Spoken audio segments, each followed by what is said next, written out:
Hello, welcome. Use the chat to tell us where you're tuning in from. We'd love to hear from you. I'm in Seattle as our Wassef and Racha. Anass is in Amsterdam. And where are you?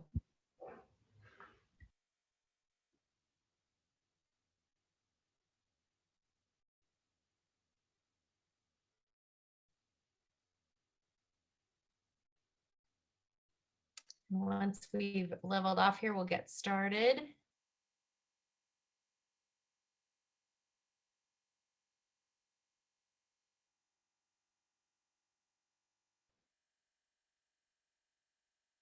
Right.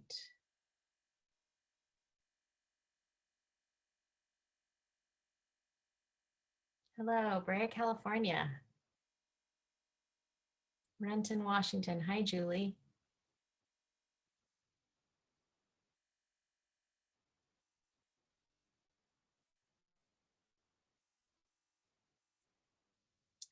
All right, I think we will go ahead and get started. Thank you so much for joining us today. I'm Laura Hamilton. I have a cookbook shop here in Seattle, Washington. It's called Book Larder. We have a kitchen in the shop, and in more normal times, shall we say, we do a lot of author talks and cooking classes in the shop. We also have a program of events that we do with restaurants and restaurateurs. And so in the pandemic, we have taken those things onto Zoom. And today I feel like is a bit of a combination event because I think that if Anass had been able to travel, we would have probably done an event like this at Mamnoon, the restaurant that Racha and Wassef Haroun, our interviewers today, own. But we'll do the next best thing, which gives us the chance to still have over the world. So thank you for being here. We are delighted to celebrate Sumac, this beautiful new book from Anass Atassi. It is a really wonderful book, and we're delighted to have Anass with us from Amsterdam, and he'll be discussing it with Wassef and Racha Haroun, who I mentioned have the Mamnoon group of restaurants here in Seattle, and also have strong ties to Syria as well. We will leave time for questions, so please use the Q&A button in Zoom to ask those questions, and we'll get to as many of those as possible. The book is, of course, available for sale at Book Larder, and Anass was very kind to send us book plates. So you'll get like a signed copy if you order from us, and that supports the talk. And I appreciate you picking up the book if you're able to. And I'm getting some messages that my screen is dark. I'm going to go away in a second and I'll fix my lighting in the meantime. So anyway, I'm going to go ahead and turn things over now to Anass Atassi, Racha, and Wassef Haroun.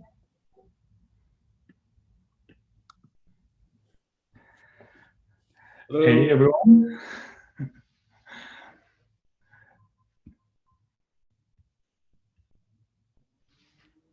We have the mandatory Zoom.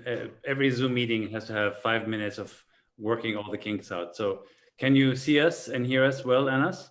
Yes, I can hear you and see you very well. Fantastic. Well, it's a pleasure meeting you over continents, over the oceans in remote. We would have loved to host you at Mamnoon and have this talk in real life where people can actually taste some of the things that your lovely book talks and shows people how to make. So welcome. Thank you. We're very, very happy to have this talk, and your book actually brought so many, it was very nostalgic for me to read it because I went through so many parallel events in my life in terms of leaving Syria in '82 because I am from Hama. So we know all about leaving home and coming back in the summer, and my kids and their cousins, and it's just brought so many memories. It was lovely, lovely to read. That's like really like when somebody tell me this, that it reminded them of the old days and how they know Syria. This really touches me the most. I feel like, especially from the stories that you read. So I'm really happy to hear this.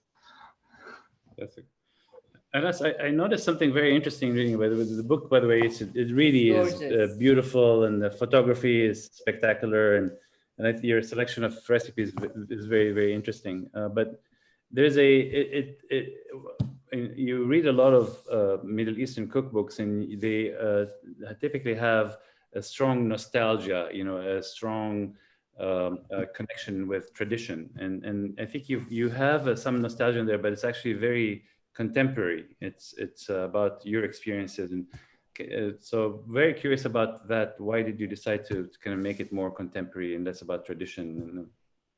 Yeah, so to be honest, like how it started is I wanted to kind of have a book that is about my mom's cooking, and even before that, like I was just recording my mom's recipes in order to cook them while I'm in the Netherlands, far away from home, and the whole book idea really came in with coincidence. Like I never thought I wanted to write a book. Like I never had a dream as a 7-year-old child that I want to write a cookbook, but somehow with this recording of my mom's recipes, but there are so many really stories attached to those recipes.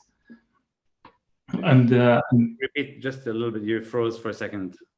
Oh, sorry about this. So I was saying that like the recipes themselves, there are so much stories around those recipes that I thought it is worth really recording and making sure that they are like stored somewhere, because the memory is like sometimes I only remember things when I see photos, so I get afraid that I lose those memories, and indeed, like the fact that I have decided to write those stories from a personal perspective, but to be honest, I do think they are very personal, but at the same time, they are very kind of common to all people within Syria almost. Like just to give you an example, the fact of having breakfast at my grandmother's garden during the weekend. Like who in Syria doesn't go to their grandmother for breakfast in the weekend? So yeah, that was kind of somehow from a personal perspective, but really reflects the stories of the people also. Fantastic. Well, thank you for sharing that. I wanted to talk a little bit about nephes. You mentioned nephes in your book, and I think this is a word that's, the New York Times article about nephes just recently was out, and I would love for you to talk a little bit about it. What is nephes for you, and in your experience? Like nafas, for the people who don't know Arabic, nafas literally means breath.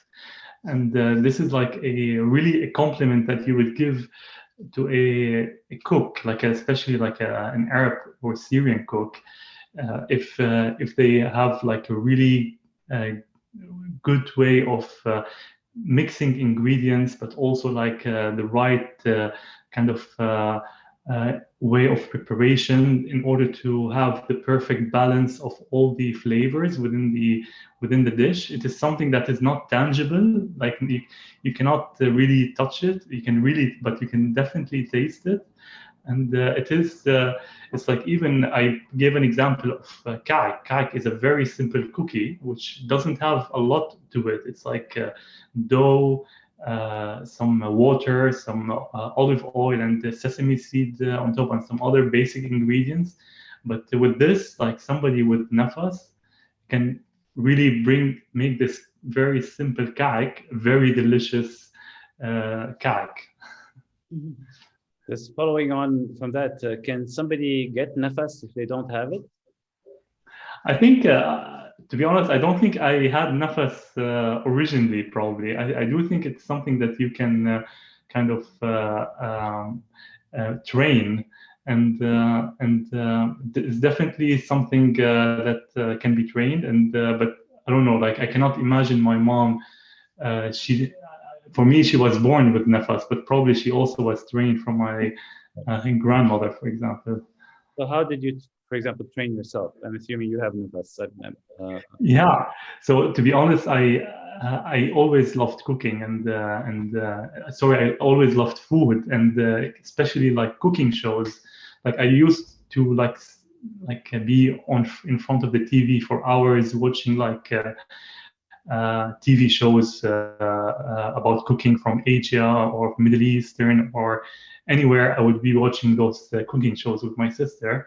But then, and also I would kind of be with my mom in the kitchen, trying to stick around with her as much as possible, and try also to create and imaginary stories for her to allow me to stay more and then get around the kitchen, because boys are not allowed in the kitchen. But only when I left my mom's house is when I really missed this home cooking, which is something which is very. Although I moved into Lebanon for studies, it's not too far away, but still, usually in Lebanon, when you go to restaurants, you eat like the mezzas, or you eat the common maybe restaurant foods, which are absolutely delicious, but then you miss this home mom cooking, like spinach with the rice and meatballs, or the aubergine with tomato sauce stew in the oven, like those dishes that you don't easily get outside. And I was really craving them quite a lot. And really, the way I learned is with WhatsApp. So I send her pictures, she sent comments, and then we actually became a bit more advanced when we started Skyping at that time, and we did some Skypes and teaching me from a distance. So learned slowly but steadily. Yeah. What I love about your book too is how, like my 28-year-old son is very interested in the book because it's just very friendly. Like it's very, sometimes people are worried about Middle Eastern cuisine in general, that it's very complicated. But I think I love how you use substitutions of certain things like the Akawi cheese, which is hard to find in many places. You adjusted it to mixing the mozzarella with I With think with feta. feta to make it Right. more similar, but you just took the complications away, that people don't have to like drive for 2 hours to go get the ingredients. And I love that. I mean, I love that you're actually enticing younger kids to be able to cook, and try the recipes. Yeah. To be honest, because I was in this position where I wanted some ingredients, and some ingredients are really difficult to find over here. Like a cow cheese, until now I cannot find it in the Netherlands, and indeed, like try to see like what things that can be really mixed to be a good substitute to the original. Right. Good. No, this is good. But so continuing on that vein, in the name of the book, the Sumac, and we have a little bit of a prop, some things. This year's harvest, by the way, is amazing. Nice.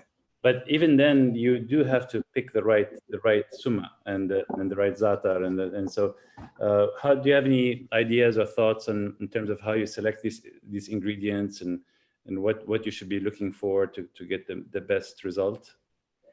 From Sumac specifically, or in general? So just the spices in general, because you end up getting a huge difference in the quality and the kind of spice you get here outside Syria and Lebanon.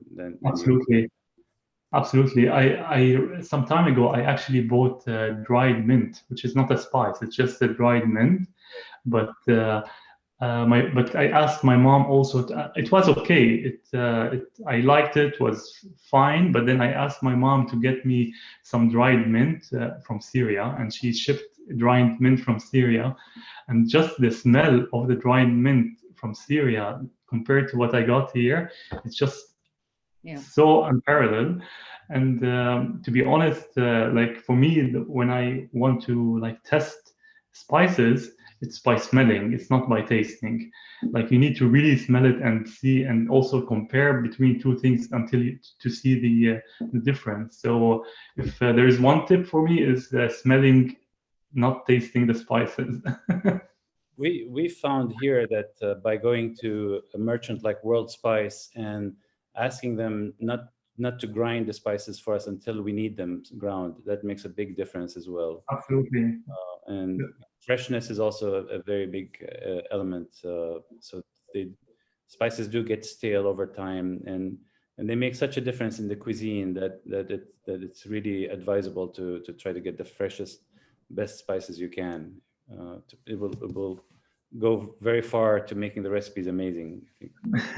Absolutely. I think that's a really good tip, and not to grind the spice maybe until you need it. That's a really good tip. Yeah. Let me ask you, you mentioned this a couple of times, this idea of a home cook versus a professional cook. You mentioned the idea that the notion that in restaurants, they tend to be a little bit formulaic. They have the meze and the grills, but you don't have what you consider home style cuisine foods. What is the role of a home cook in our culture? What do you think is just kind of you compare and contrast, because here in the West, it's the culinary expertise and the summit of that culinary perfection happens in restaurants, not at home. And so it'd be interesting to hear your point of view on that. Yeah, I think if you ask any Syrian, like who is the best cook, they would say my mom is the best cook, like not any place else. Like this is, and that's also for me. Like the best cook is my mom, and to be honest, Fight about whose mom is the best cook. of course, who doesn't? Exactly. So yeah, I do think like for me, I really also was consciously making a conscious like a decision to in the book to include those uncommon recipes that come from the home that are not really easy to find in restaurants, but also that represent women and represent mothers, that the ones that who exactly that who really use those comfort food to feed the family. So I think I love eating out, and we like when I was a child we were like always arguing where to go for restaurants, but then when after like being separated for with the distance from family, like if we meet we don't go out, we just sit at home and eat mom's food. But I also loved how you talked about your mother. I mean, not necessarily every night was a feast in terms of like when she's busy, how also she was very savvy about putting ingredients together. And you talked about the mufarrake, which Yeah, you crack an egg on it and you make a meal, protein and whatever vegetables you have in the fridge, and it could be and it will be delicious too. I love that as well. absolutely. Yes, my mom is really good with those because she was a working mom, and she would come back home from her work, and she would do between the lunch and the dinner in order to prepare some meals. So she had a lot of those tricks, and probably the books where you said probably mentioned earlier, like substitution and tricks in order to make it maybe easier. That was also my mom's specialty. I mean, I love when you do things like you mix the hummus with muhammara together. What a brilliant idea. But I know, love, love that. yeah. We serve them side by side in like a messy selection at But it Mamnoon. just sounds so amazing, like the combination. So it's great. Yeah. Let's go back to the Ferrari for a second, because the Ferrari is so it's a recipe. It's basically, for those who are listening in, it's a recipe for essentially adding eggs to ground beef or ground beef and lamb with some pine nuts and some spices. Actually, if you think about this ground beef and lamb, it's typically a filling that's used in either fatayr or a filling that's used with kibbeh. And so it's a very flexible intermediate step. And so If, I'm sure your mother does the same thing, but my mother will have some in the either freezer or in the fridge prepared from previous time. So making a faraki is an easy reach into the fridge and then starting the process of cooking, rendering that meat in its own fat with the spices and then adding the eggs on top. So what else would you say fits in the same category of prepare now for later? That also Wow, makes the job of a working person who's cooking also easier. yeah. I think that's a really good. I do also remember my mom when she used to indeed like have the leftover of the meat from kibbe in the fridge, and she would use that indeed for uh, uh, for the dish. I have one thing which is I think also probably common in many Syrian homes is when you do the mehshi, which is like the do they call it dolma or no? Dolma is the Yeah. So the dolme is the common name for Like the grape the grape leaves. leaves here. exactly. So it's like stuffed like courgette, small courgettes, Right. basically. So the stuffing, Yeah. So زود المحشي كوسة. exactly. which is a Mahshi, stuffing. mahshi kusa, yeah, exactly. So the stuff, like basically, it's stuffed with rice and meat, or sometimes only meat. Okay. So the inside, the flesh of the courgette Yeah. would basically be. She would put it in the fridge, and maybe in the next couple of days, she would make using the stuffing, like some olive oil and garlic, and also some lemon in the pan fry it, and you would use it as a dip. It's just really amazing. Right. No, fantastic. I totally agree. And so these, and many people don't realize that there is a in the Syrian or Lebanese, pantry, they have all of these tricks of preparing something for later or doing this for that, and that helps a lot to make all these meals. So the one thing you mentioned about the recipe called Bazilla beriz, which is also in here. I also grew up eating Bazilla beriz, and also had the same impression that it's not for guests. It's More for the house, it's for the just like a kids. chicken dirty meal that's prepared at home. So it's a delicious dish. It's relatively quick. Doesn't not very good. So, but why do people have the impression that it's not for guests? Why is it something that has to be hidden for the family only? Yeah, maybe because it's, as you mentioned, it's something which is it's quite quick to cook. It's like getting some frozen beans, some meat, and tomatoes, and you mix them together with carrots sometimes, and you get a very easy, quick meal. And it's yeah, I think it's underrated. I think it should deserve like a higher rank than it has. But one thing which I really like about this Basil Beres is when you cook this dish to a guest, like the guest would it like gives a signal to the guest that they are part of the home, part of your house. That there is no kind of formality between you and the guest if you prepare this meal for them, and that's what I really love also about this dish. But many other dishes which have similar type of kind of like culturally in our in Syria. Yeah. I'm wondering, Eid is coming, and I'm wondering how do you celebrate Eid in the Netherlands? And Eid is the holidays after Ramadan, and it's just in the next few days. How would you celebrate Eid, or what are you thinking about cooking for Eid? Yes, I'm actually thinking of doing ma'moul, which is like dough stuffed with like a date paste. And I've never done that before, but I bought recently the mold, I think. So I'm really looking forward for this experience. So let's see what comes out of it.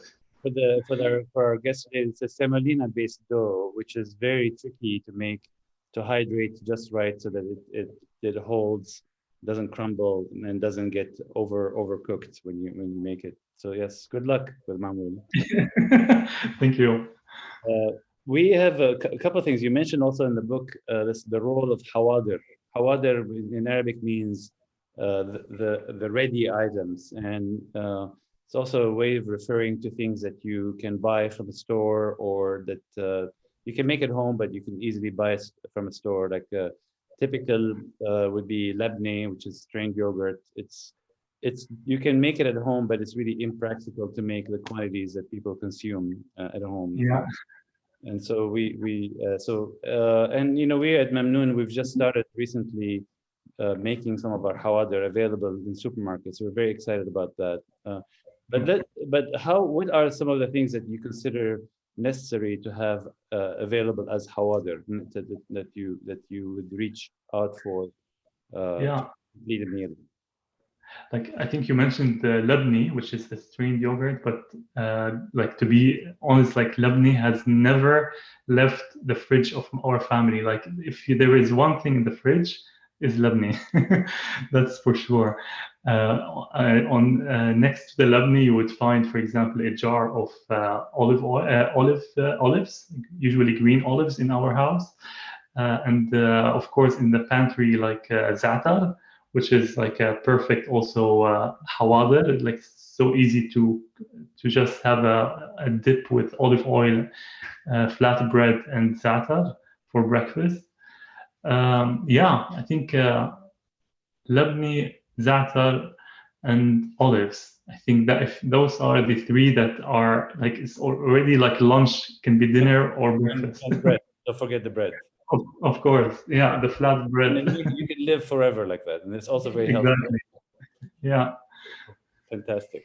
I wanted to ask you, how do you see while the cuisine is evolving, because we live in different places, and how do you see the cuisine evolving but staying authentic? Yeah, I think there is quite, you see a lot of not necessarily only Syrian cuisine, but I also see that in general the Levant cuisine, that there is quite a lot of fusion that happens with the dishes. I think there is difference between like fusion versus making a completely different version versus like a small variation. So, but I do see people are more experimental. I do also find the experimentation comes more from non-Syrian or non-Arabs, because like they hold so much into what they know, and hummus with avocado. I would never do hummus with avocado. I don't know. But there are definitely kind of people who are, I see, that are not from the like Syrians or Arabs. They are more experimental, and to be honest, sometimes I am impressed with this experimentation.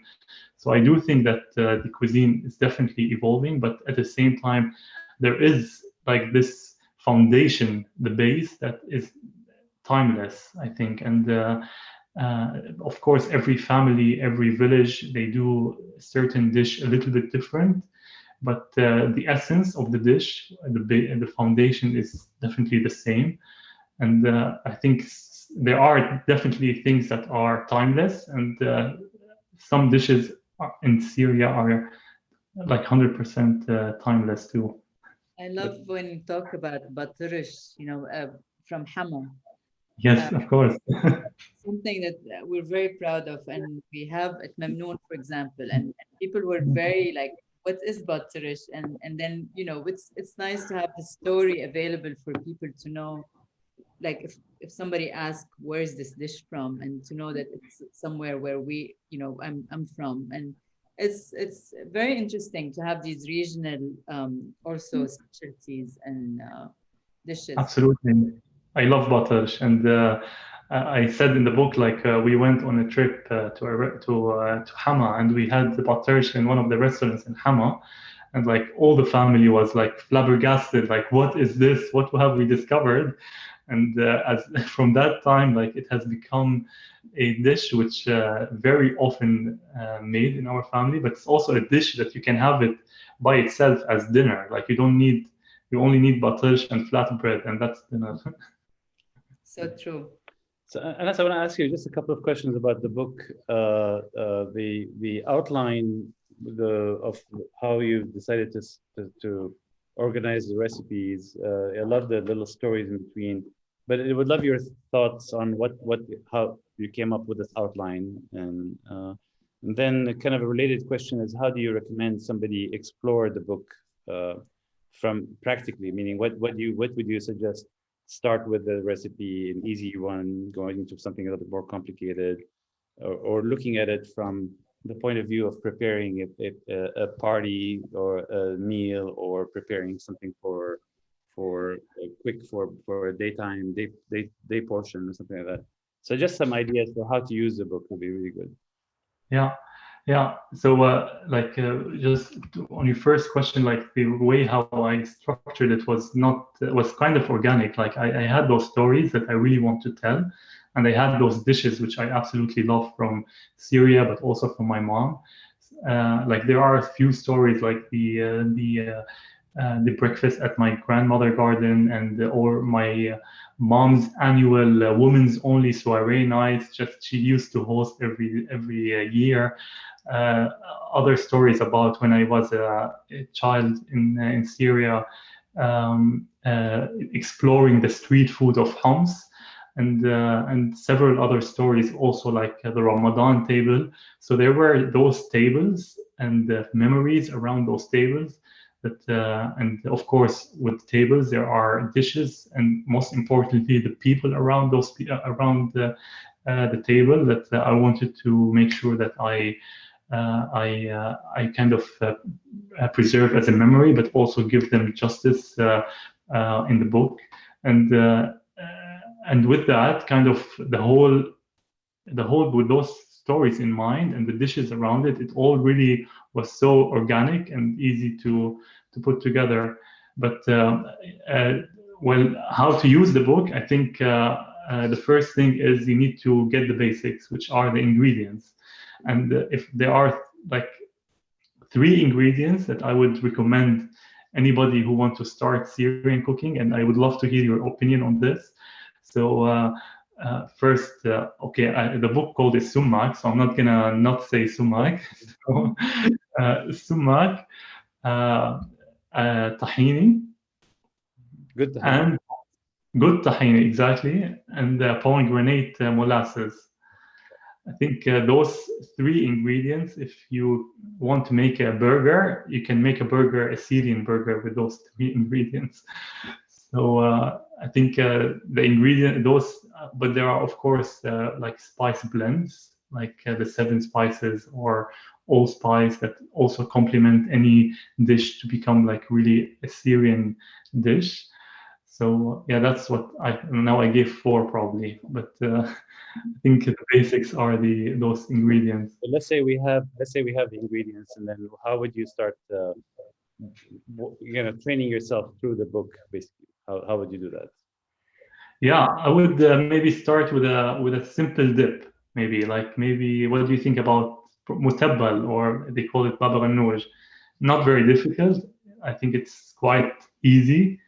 And then you can go into probably jaddara, which is like so simple. There's not a lot to it. Rice, caramelized onion, and rice, but the combination of those 3 is phenomenal. Yeah. Exactly. And probably and a simple dessert also, like for example asafiri, which is like a simple pancake kind of style with ashta, which is a ricotta like cheese. So probably I don't think those are difficult. Maybe it's a good kind of I think so. So this is a good starting point. So Jaddara, I agree with you. Jaddara is pretty easy to get going with.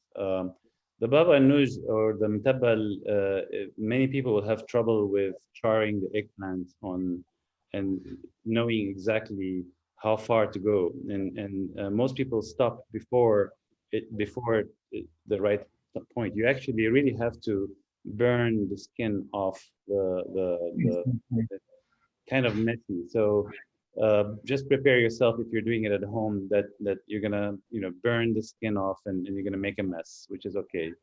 And the alarm will go on, I guess. Uh, there were a bunch of recipes. For example, I think the Bizet, Lubia Bizet, is another really simple recipe to make. And the results typically with Bizet are easy. They're not very tricky to prepare. Exactly. And And what we find from our chefs, like at Mamnoon or our locations, is that they can use some vegetables that we don't have in the Middle East. Like what would be an example? we've done asparagus Bizet. We've done Oh, wow. which is Or Brussels outstanding. Brussels sprouts. sprouts Bizet. We've Ah, done nice. So people. there are things that we don't have in the Middle Yeah. East, and I think the preparation is like very authentic, but the vegetables are what's in season here because people really care about seasonality. So I think that's also like another pointer for people who want to use like the technique, but maybe use a different vegetable. So what Russia is mentioning is a really good point, that you can look at the recipes not just as a specific recipe, do this, but you can also look at it as a jumping point for a technique. So Bizet is a technique that works with a broad range of vegetables, and you can do it with a tomatoey flavor profile, or you can do it with Exactly. a cilantro, garlic, lemon flavor profile, which is two different kind of camps basically there. And Absolutely. even in Mjaddara, we're finding out that I don't know if you this happened to you. I grew up with Mjaddara Bolognese. So Mjaddara itself is a basis for something that you can make on top of that as well. So it's a and so Because there's a Wassef had a Italian grandmother, so there was Well, like so this is this idea of the cuisine not being static. These things that you're learning, you can use them to do something that's still inspired, and but is new or adapted to your situation. absolutely. I absolutely love this Brussels sprout Bizet idea. I'm definitely gonna try it. But I also agree with you, like the like I did write my recipes, but to be honest, maybe half of the time I didn't follow my recipe to the exact ingredient. And I love when people explore and also kind of switch a bit of ingredients or add a little bit more spice into it and make it really their own dish with the spirit of the dish. As you say, like I think Bizet is a really nice example of things that you can use the technique, but you can choose like a harvest of the season with the dish. I want to just can we talk a little bit a technical point on your dough recipe. I noticed that you're using you're making stages and you use yogurt in the manouche dough, which we've done a lot of recipe testing, and we make our own manaish here, and but very very seldom have I seen a recipe that uses yogurt in the recipe dough recipe. So I'd love to hear from you what the inspiration is for that, and what does it do. Yeah, to be honest, I think like if you want to talk about like the proper like dough recipe, for example, for manouche, I think it shouldn't have yogurt, especially if it is made in a proper oven, which is like a really high heat oven. This would really doesn't needs like these simple ingredients for those dough, but for a home cook making manouche or this dough, without a really high oven, I find it really difficult to have this fluffiness and also the elasticity of the dough, and that really gives it kind of more elasticity and more fluffiness if you use a bit of yogurt if you are cooking it at home. I mean, if the yogurt can introduce some variables as well in the process, because it depends on how hydrated the yogurt is, how much water there is in it, and so Absolutely. I would recommend people trying the recipe without the yogurt as well. If they have you're right, if they have like a pizza stone or something in the oven that retains heat, they might have a more reliable outcome. And then, what is your favorite recipe in the book? Something that you would you would make, all the time, or your go-to recipe? I already probably mentioned a couple of those, but mjaddara, to be honest, if I want, I would cook mjaddara, I don't know, at least twice a month, or probably more sometimes. I just love how easy it is, but also how simple it is. I think they call it like the poor man's dish, because it's like there's no... with cracked wheat instead of rice. Exactly. So yeah, absolutely. So I think the traditional way it is with the bulgur, but in my family we used to always eat it with rice, and I also love it with bulgur. It also gives a much more earthy taste to the mjaddara, which is absolutely phenomenal.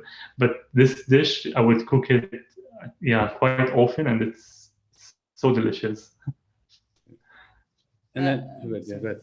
I love when you talk about going to the coast to eat fish, like going to Tartus to eat fish. And I love that how, basically you eat whatever is available in the region, or you don't bring fish from Tartus to Homs to eat it there, and you just go to the place where there is fish. And I love that. Exactly. I love that idea.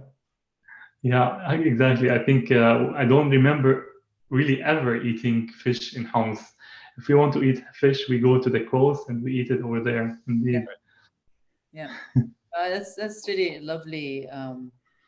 Very sustainable, environmentally sustainable idea in many ways, where you eat the food where it comes from. Absolutely. The OG farm to table. Or it was a trend in the West. Yeah, exactly. Speaking of that, so if this is something we've noticed, but I don't know if you can confirm that when we were looking at the cuisines in the area and the region for before we started the Mamnoon project, it became very clear that areas in the interior of Syria had more similar cuisines than areas on the coast. So, for example, Beirut and Latakia have more similar dishes because they have access to seafood. And so do you notice any difference, any similarities between, say, Homs and Hama and Aleppo versus in terms of style or the kind of... Yeah, absolutely. I think so. Now I'm testing my geography, but I think Syria is bordering 6 countries in the Mediterranean. Is it? Probably, more or less. And it's really almost in the middle of the Levant area, and there's so much influence that has been exchanged throughout the borders. And borders, it's just a virtual line that really doesn't mean a lot to food and to culture. So you see a lot of similarity between the Aleppian kind of cuisine and the Turkish, but also within, as you know, Aleppo, there is a lot of Armenian culture within Aleppo. So also that even added so much richness to the food in Aleppo. On top of that, even in Aleppo, sorry? And spice and heat. Exactly, the silk route passes through Aleppo, so all the spices coming from all around the world like is added a bit more flavors and spices to the dishes, but also made the dishes of Aleppo a little bit more adventurous compared to other regions within Syria. Comparing it to, for example, to Damascus, or very similar Damascus and Homs, I find it, where it is a little bit more simple and subtle. Like they don't use a lot of spices. It's probably salt and black pepper or allspices, and that's like a bit already too much for a Damascene type of food. So you see this a lot of difference between that, but also on the northeast with bordering Iraq, also very kind of similar type of pilaf dishes that they use over there. So yeah, I love how diverse is the country by itself. So before we turn it around for people to ask questions, just one last question for me. What do you think of the role of food is in the culture, or the culture is on the food? Because many people don't realize how many cultures have traveled through Syria over thousands and thousands of years, and it is a very, very multicultural. So how does it? What's your view on that? Yeah, I totally like. Indeed, as you say, like the Syrian cuisine has passed through time, but also, of course, we talked about all the geolocation type of influence, but also through time. So, like the Ottoman Empire, also the French, the Persians, all of this added so much also richness and to the food culture in Syria. And to be honest, it is something which is not stagnant. It is still moving. And you see, like now, people who also leave Syria, they bring their food culture with them, but also they somehow adapt it to within the country where they flee, or where they live. But to be honest, I do feel that food culture is like the most important type of kind of aspect of a country's culture that is so prominent, but also something that's so easily representative and says the most, I think, about the people and the culture itself. And if there is one thing to hold on and to be really proud of, is our food culture, because there's so much around food culture. It's not only about food, it's about the generosity of the people, it's about the hospitality, it's about so many other things and consideration that comes around food that I think is really important to hold on. And these qualities, these values span across multiple races, multiple religions, multiple over Absolutely of time as well. Yeah, right. Absolutely. Excellent. So I think we have time for about 10 minutes for questions, and there are a number of questions on the chat. What's the best way to, or do we want to take also direct questions, or are we only taking the questions on chat? Okay, great. So if you take a look at the chat, Anass, you see there's under Q&A, there are 4 questions, and then there's a few other comments and questions in the chat. Ellen from Texas, hello. Can you? It's very dark. Okay. Let me read some of the Q&A questions. So Nancy Larusso writes, could you speak a little bit about how spice blends like za'atar differ between cities or regions in Syria? And the book actually talks about the difference between Palestinian and Aleppo style za'atar, but I know that every city has its own blend. Exactly. But even every attar, I think we call them attar, which is like the person. Attar, I think it means even somebody who perfumer, exactly. So and why? Because it is the smell of the spice, which kind of indicate how you need to blend and what to blend. And so every even city, but every person who sells those has a different spice. So, for example, Aleppian za'atar is like has, I think it has so many ingredients, and even not even za'atar in it, right? It's like pistachios. It has Yeah. pistachios in it. You mentioned Exactly. pineapple, yeah. So Yeah. and then it becomes very elaborate, Yeah. and that's true. And I think okay. So Jill just asked us to repeat the three ingredients, and I think they were sumac, of course, and you mentioned the 7-spice mix, And tahini. tahini, and pomegranate molasses. I would only add to that a really good extra virgin olive oil. Of course. Probably, so that would really add. Absolutely.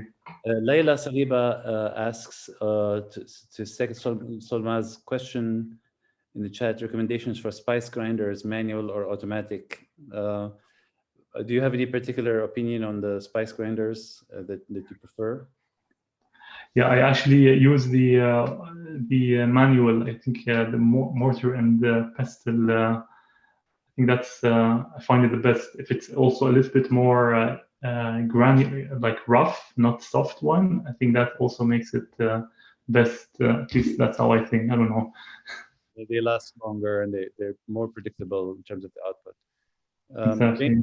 James Dillon asks, can you tell by smell when you're at your grandma's? Yeah, of course. Especially when she is like frying her eggplants, because like I talked in the book, my grandma has an oven which is in her garden, which is we love eggplant in our family. So there is an oven.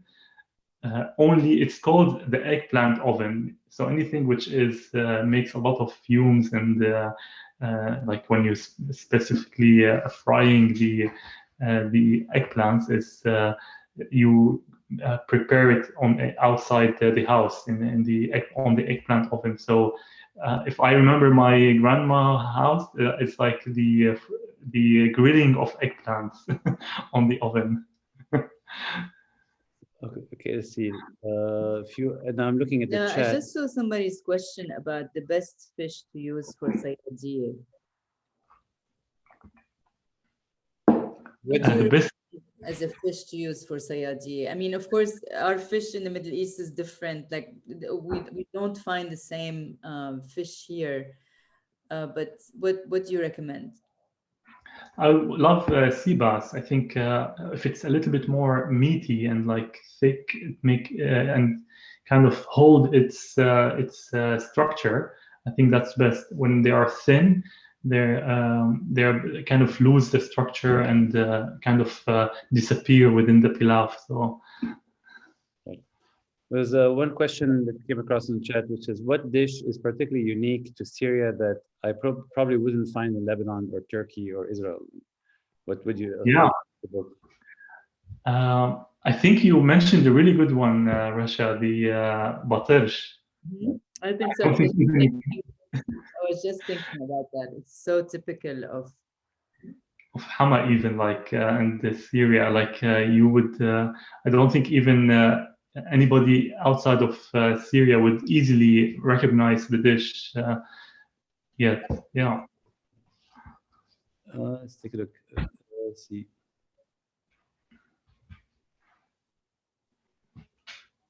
So a question from Nadia Toumali is, are any plans to translate the book to Arabic? Yeah, I would love to. Yeah, that would be for my mom and my extended family to read it more fluently. But yeah, I would definitely love to. If somebody knows a publisher, I'm shamelessly now advertising it. Please let me know. Mary Jane Gazik writes, was your mother one of the recipe testers? Yes, yeah. So my mom actually, I had my photo shoots in Amsterdam, and my mom was living was actually in Syria, and she had to come. And I really begged her, please come at least to the one of the photo shoots, and she wanted, and it was not easy to come and so on. But then she finally made it to the last photo shoot, and was so happy that she was there, and she was testing the like, because we were cooking the food, but she was also helping and testing. So it's a really special experience for the. I love the agabani, and with the Dutch dishes, the combination is like aesthetically so pleasing and lovely. Really, you did a great job. I mean, thank you very much. yeah, Really. for our viewers, the Dutch are famous for their blue porcelain, the Delft porcelain dishes, and so it's a very strong, deep tradition in Holland, and the very strong, deep tradition of the cuisine, kind of blending in a very interesting way. There's a question of where can we buy the book, and you can definitely buy it at the Book Larder, and I'm sure it's available online as well on the famous big giant online bookstores as well. So you can find it in many different places. And if there are no other questions, I just wanted to ask you. You mentioned something in the book about a feeling that we all share of being from somewhere and from and not Nowhere. and from nowhere, everywhere and nowhere. specifically, Yeah. which is really tells the story of people in the diaspora, everywhere. I personally left Lebanon because of the civil war there. Russia left in '82 when the first Hama crisis took place.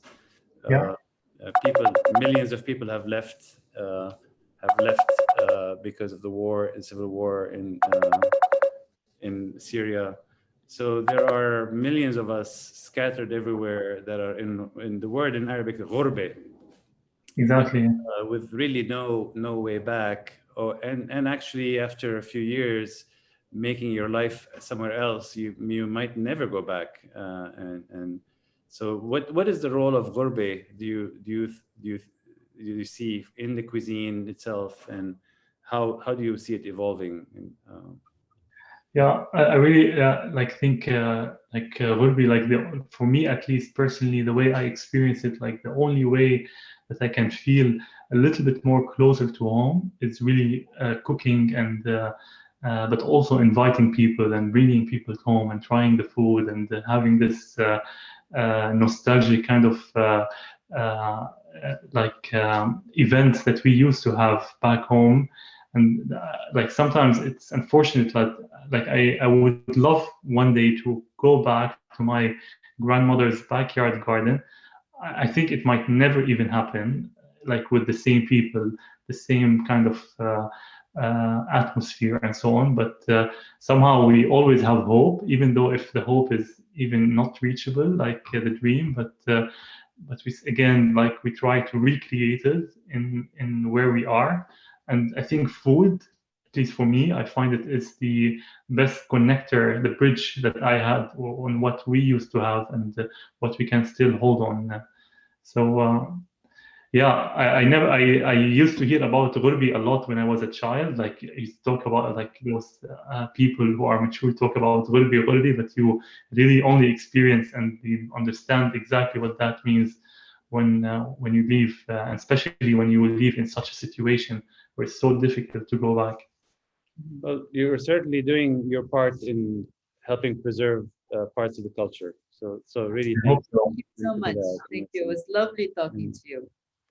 Really, it was also so pleasure talking to you too. Really was so nice, and it felt so like I felt I know you. I don't know, like. Exactly. So can I have a closing question, Lara? Just Oh yeah, go ahead. would you be interested in doing a fundraiser with us here in Seattle sometime when the conditions permit?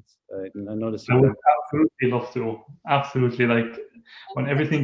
First ticket to Seattle. Awesome. Yeah, that'd be wonderful. Thank you so much, Rasha and Wassef. And of course, thank you, Anass, and congratulations on your wonderful book. It's available at booklarder.com. And we recorded this session. So if you missed any of it or you want to share it with someone who wasn't able to watch it, everyone who was registered will get a link to our YouTube channel as soon as the talk is live. So thank you so much, everyone. Thank you very much. Thanks, Racha. Thanks, Wassef. Thanks, Lara. Very lovely talking to you. Bye-bye. So wonderful. Have a wonderful day, everyone. Thank you. Thank you.